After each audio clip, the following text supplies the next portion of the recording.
ಬೆಳಗ್ಗೆ ಹಾಸನ ಸಮೀಪ 7 ಗಂಟೆಗೆ ಮಹಾರಾಷ್ಟ್ರದ ಒಂದು ಟ್ರಕ್ಗೆ ನಮ್ಮ ಇಲ್ಲಿ ಚಿಕ್ಕಬಳ್ಳಾಪುರದಲ್ಲಿ 3ನೇ ಓನರ್ ರಿಜಿಸ್ಟ್ರೇಷನ್ ಆಗಿರುತ್ತೆ ಕಾರು. ಅದು ಅಪಘಾತಕ್ಕೀಡಾಗುತ್ತೆ. ನನಗೊಂದು 7:10ಕ್ಕೆ ರಿಪೀಟೆಡಾಗಿ ಕಾಲ್ಸ್ ಬರುತ್ತೆ. ನಾನು ಲಿಫ್ಟ್ ಮಾಡಿದ್ರೆ ಆ ಸ್ಪಾಟಿಂದ ಒಬ್ಬ ವ್ಯಕ್ತಿ KA53ನ ಮೊಬೈಲ್ಗೆ ಹಾಕಿ ನೋಡಿದಾಗ, ಸರ್ ಇದು ಚಿಕ್ಕಬಳ್ಳಾಪುರ ರಿಜಿಸ್ಟ್ರೇಷನ್ನಲ್ಲಿದೆ, ಸೊ ನಿಮ್ಮ ಅಸೆಂಬ್ಲಿಯರ್ ಇರ್ಬೋದು ಅಂತ ನನಗೊಂದು 7:15 ಹಂಗೆ ಕಾಲ್ ಮಾಡ್ತಾರೆ. ನಾನು ಇಮಿಡಿಯೇಟಾಗಿ ನಮ್ಮ DYSP ಸರ್ ಅವ್ರಿಗೆ, SP ಅವ್ರಿಗೆ ಫೋನ್ ಮಾಡಿ, ಸರ್ ಹಿಂಗೆ KA53 ರಿಜಿಸ್ಟ್ರೇಷನ್ ಇದೆ, ಅದರ 3rd ಓನರ್ ರಿಜಿಸ್ಟ್ರೇಷನ್ ಚಿಕ್ಕಬಳ್ಳಾಪುರದಲ್ಲಿ ತೋರಿಸ್ತಾ ಇದೆ ಅಂಥೇಳಿ ಕನ್ಸರ್ನ್ RTO ಅವ್ರನ್ನೆಲ್ಲ ಮಾತಾಡಿದಾಗ ನಮಗೆ 7:15 ಗೊತ್ತಾಗಿದ್ದು ಅದು ಮನೋಜ್ ಕುಮಾರ್ ಅನ್ನೋ ಹುಡುಗನ ಹೆಸರಲ್ಲಿದೆ, ಮುಷ್ಟೂರು. ಡ್ರೈವರ್ ಬಂದು ಕೊಂಡೇನಹಳ್ಳಿ ಹುಡುಗ. ಅವರು ಹೊಸಕೋಟೆ ಸಮೀಪದವರು ಅಂತ ಫಸ್ಟ್ ಹೇಳ್ತಾರೆ, ನಂತರ ಕಾರಹಳ್ಳಿ ಅಂತ ಹೇಳ್ತಾರೆ. ಅದಾದಮೇಲೆ ಡೀಟೇಲ್ಸ್ ಮಾಹಿತಿ ತಗೊಂಡಾಗ ಅವ್ರು ಯಾವುದೋ ಪ್ಯಾರಾಲಿಸಿಸ್ ಆಗಿತ್ತು, ಅದನ್ನು ಔಷಧಿ ಪಡೆಯೋಕ್ಕೆ ಅಂತ ಹೋದಾಗ ಅಪಘಾತ ಆಗಿ ಒಂದು ಮಗು ಸೇರಿದಂತೆ ಒಟ್ಟು 6 ಜನ ಅಪಘಾತದಲ್ಲಿ ಇದಾಗಿದ್ದರೆ ಈಗಾಗಲೇ ಅಲ್ಲಿ ನಾನು ಹಾಸನ SP ಅವ್ರನ್ನ ಮಾತಾಡಿದ್ದೀನಿ. ಪೋಸ್ಟ್ ಮಾರ್ಟಮ್ ಮುಗಿದಿದೆ, ಅವ್ರನ್ನ ಕರ್ಕೊಂಬರ್ತಿದ್ದೀವಿ. ನಾನು ಈ ವಿಚಾರದಲ್ಲಿ ಮಾನ್ಯ ಮುಖ್ಯಮಂತ್ರಿಗಳ ಗಮನಕ್ಕೆ ತಂದೆ. ಅವರು ಈ ಕುಟುಂಬಕ್ಕೆ ಒಬ್ಬೊಬ್ಬರಿಗೆ 2 ಲಕ್ಷ ಕೊಡ್ತೀನಿ ಅಂತ ಅವರು ಹೇಳಿದ್ದಾರೆ.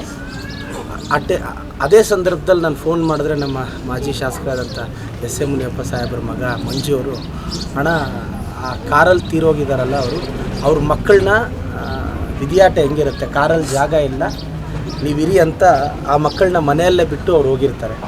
ಈಗ 2 ಮಕ್ಕಳು, ಒಂದು ಮಗು 6ನೇ ಕ್ಲಾಸು, ಒಂದು ಮಗು 4ನೇ ಕ್ಲಾಸ್ ಓದ್ತಾ ಇದೆ. ಸೊ ನನಗೂ ಬೆಳಗ್ಗೆಯಿಂದ ಭಾಳ ನೋವಾಯಿತು.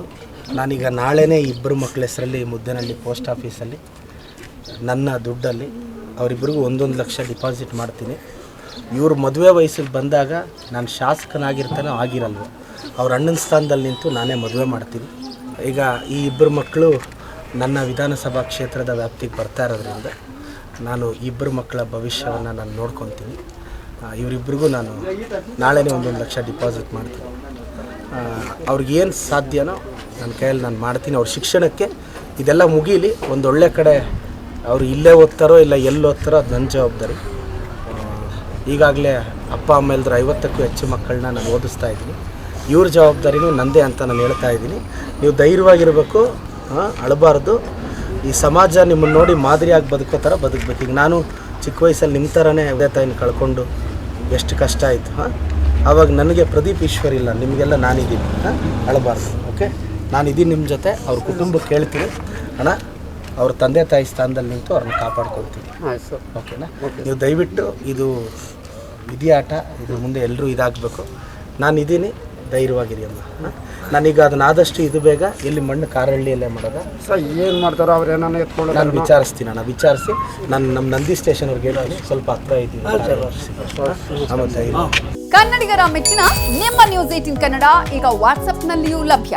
ಕರ್ನಾಟಕ ಮತ್ತು ದೇಶ ವಿದೇಶದ 360 ಡಿಗ್ರಿ ಸುದ್ದಿ ವಿವರವನ್ನ ನೀವು ನಿಮ್ಮ ಕೈ ಬೆರಳುಗಳಲ್ಲಿಯೇ ಪಡೆಯೋದಿಕ್ಕೆ ಈ QR ಕೋಡ್ ಅನ್ನ ಸ್ಕ್ಯಾನ್ ಮಾಡಿ.